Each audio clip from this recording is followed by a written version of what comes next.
और बहनों, भावनगर आज पोर्ट लेड डेवलपमेंट के एक अहम सेंटर के रूप में विकसित हो रहा है।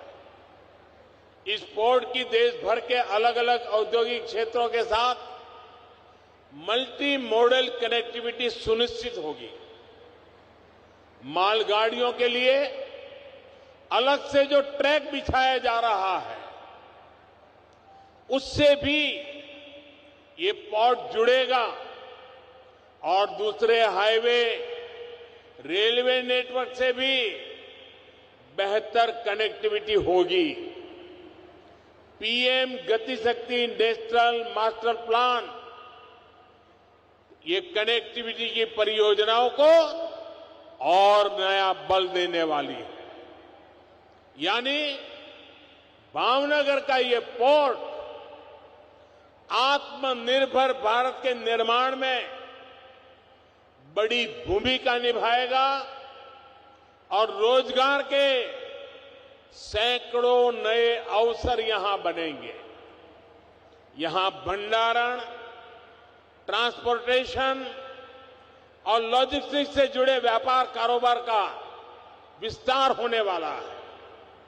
ये बंदरगाह गाड़ियों की स्क्रैपिंग, कंटेनर उत्पादन और धौलेरा स्पेशल इन्वेस्टमेंट रीजन जैसे बड़े प्रोजेक्ट की भी जरूरतों को पूरा करेगा।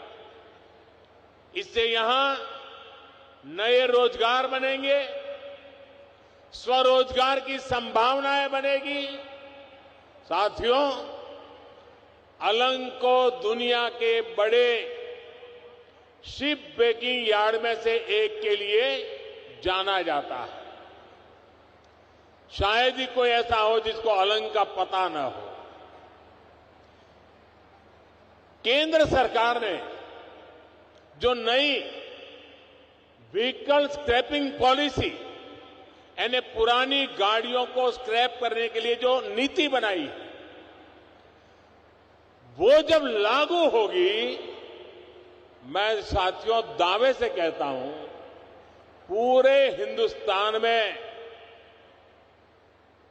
ये व्हीकल स्क्रैपिंग पॉलिसी का सबसे पहले और सबसे ज्यादा लाभ किसी को मिलने वाला है तो आप लोगों को मिलने वाला है। इसका कारण है, अलंग के पास तो स्क्रैपिंग से जुड़ी विशेषज्ञता है। बड़े बड़े जहाजों को कैसे स्क्रैप किया जाता है, उसकी उनको जानकारी है। ऐसे में जहाजों के साथ साथ दूसरे छोटे वाहनों की स्क्रैपिंग का भी देश का ये बड़ा सेंटर बन सकता है।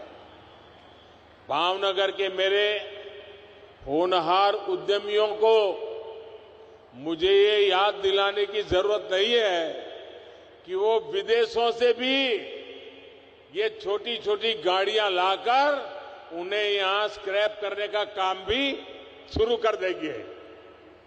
साथियों, यहां जहाजों को तोड़कर जो लोहा निकलता है, अभी तक कंस्ट्रक्शन सेक्टर में उसका बड़ा उपयोग होता है।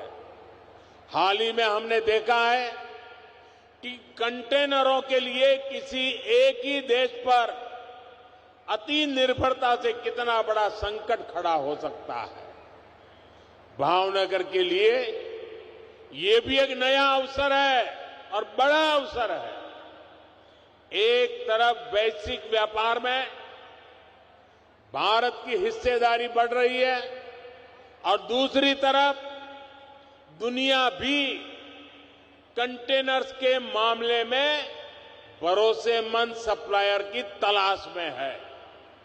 पूरी दुनिया को लाखों कंटेनर की जरूरत है।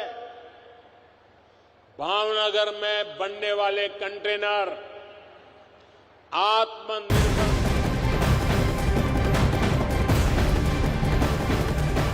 और बड़ी खबर जो मिल रही है वो आपको बता दें, सोनिया गांधी से मिलने मिलने के बाद राजस्थान के मुख्यमंत्री अशोक गहलोत ने अध्यक्ष पद का चुनाव लड़ने से इनकार कर दिया। ये सबसे बड़ी खबर इस वक्त की अशोक गहलोत अपने साथ एक लिखित माफीनामा लेकर पहुंचे थे